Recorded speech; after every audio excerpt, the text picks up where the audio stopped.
What's up, guys? Timberwolf here. We're here with Pilot Review Show. We're at Star Trek Las Vegas.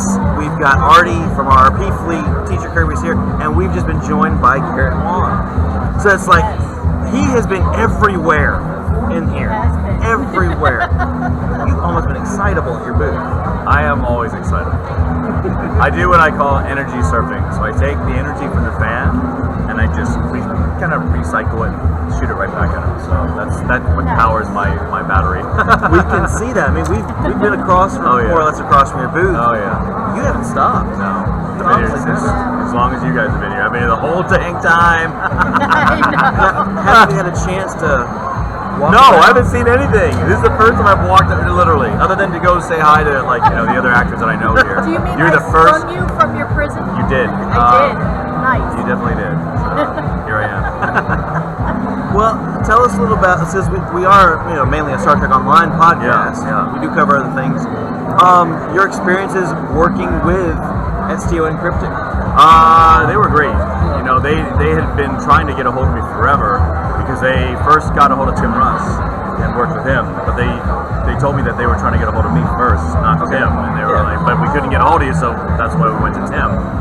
So when I went over there, I'm only one of two actors that have actually gone up to Cryptic Studios to do the voiceover work. Every other actor has done it remotely from Los Angeles, another soundstage.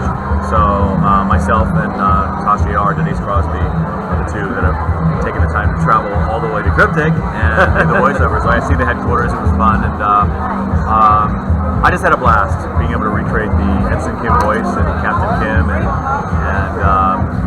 I'll tell you, the guys that work at Cryptic or at STO, they could have written for Voyager. They could have. I mean, the plot lines and just the story itself, they've done a bang-up job. So. And they introduced you a lot, just the Delta expanse. Yeah. You're everywhere in Rhode Island. Yeah, it's wonderful. So we were talking about it right before we started. Fighting yourself in dust to dust. You're arguing with yourself. What was that like for you? Yeah, you just go with the flow. You sit there and go, oh, okay, I'll be arguing with myself. That's fine. So just getting into the flow of things, So I have no problem with it. I think it was great. Was there a different dynamic? Did you basically have to switch your feelings? Because, your character that was half Kobali was from a much earlier era of Voyager versus where your character's at now. Right. So did you have to switch your mindset so you could be in that earlier set? Oh, yeah, you do. You have to make some differentiation between the voices, you know what I'm saying? So, and that starts with the mindset. How do you, get yourself, and you almost have to become lost in the script in a way, You say, all right, is this really, I believe in this reality. This reality is the reality that I am part of. Okay. Yeah. And then working with your love interest, Jetlaya. Yeah, Lindsay Fowler, right? How was that? Well, now, first off, was she in the sound booth? No, you never record lines with any of the other actors. It's always a solo experience. So, okay. Yeah, but when I did actually film with her back in the day, when we filmed in Film Voyager, she was very gracious. She's very intelligent, very accomplished actress, and I really gelled with her. You know what I'm saying? We had chemistry. So, and to this day, I'll tweet her every now and then. I'm like, hey, what's up? She's like, oh my god. She's like, so we're. It's almost like that time didn't even pass. Absolutely. Yeah. Now, we know you got a booth over there. Yeah. Are you running for any specific charity? No, I don't know. I mean, the charities I've been involved with throughout my life are. I followed Kate's charity for a while. I was kind of. I went to all the events that she would have the rest of the cast members come to some of the events, the charity fundraisers for Sojourn, which is a charity in Los Angeles which serves battered women and their children. So it's kind of like a hospice almost, like just get you guys away from the danger kind of a thing. Absolutely. But the charity that I've always thought was the most important is Habitat for Humanity, because I think that everyone needs a home. Absolutely. It's very difficult to be a productive member of society if you have no roof over your head. So I think that's probably the one that I've always subscribed to. Yeah. Okay. Now I have a question. How did you feel when you found out that Harry had finally been promoted? Oh wow. It did take a while. Yeah, it took a while, but the fact that they didn't promote me on the show itself, I'm still very bitter about that. I'm not happy at all. And what do you think it was that earned him that promotion? I don't know. I mean, just the fact that STO is doing it, I got the promotion. It's I was going to say, you did just about everything on the show. I know.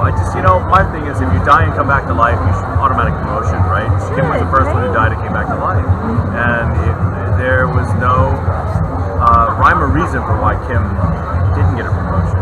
Kim didn't phaser Janeway by mistake, right? I mean, that never happened. I mean, Kim was always. Matter of fact, it was your buddy Tom Paris that pissed everybody off. Exactly, and he gets demoted. Promotion. Well, here's the thing: he got promoted, but let's go back to where we find Tom Paris. Prison. He's a prisoner. How do you promote and demote a prisoner? He's not even in Starfleet. The guy gets a freaking promotion.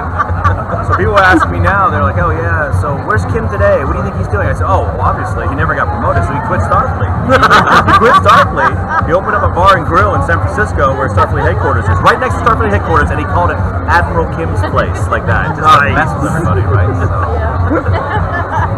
Yeah, that's always by the right. yeah. What? So, besides the convention, what are you working on? You got any current projects you're working on?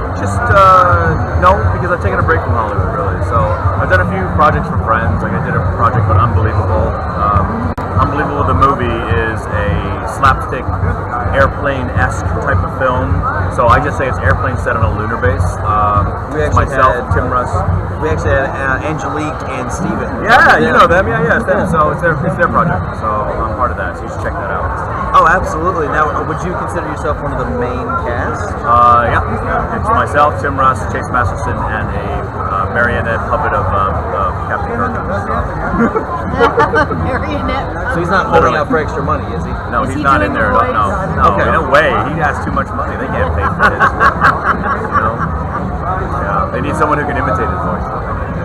Artie, you got any your questions? friend Spiner does a very good Patrick Stewart. I know he does a good Patrick Stewart, but who does a good Shatner? Oh, That's what we have to know. Shatner. Yes, exactly. You got anything? Thanks. After STLV, with as large as it is, what's next for you? What do you want to do next?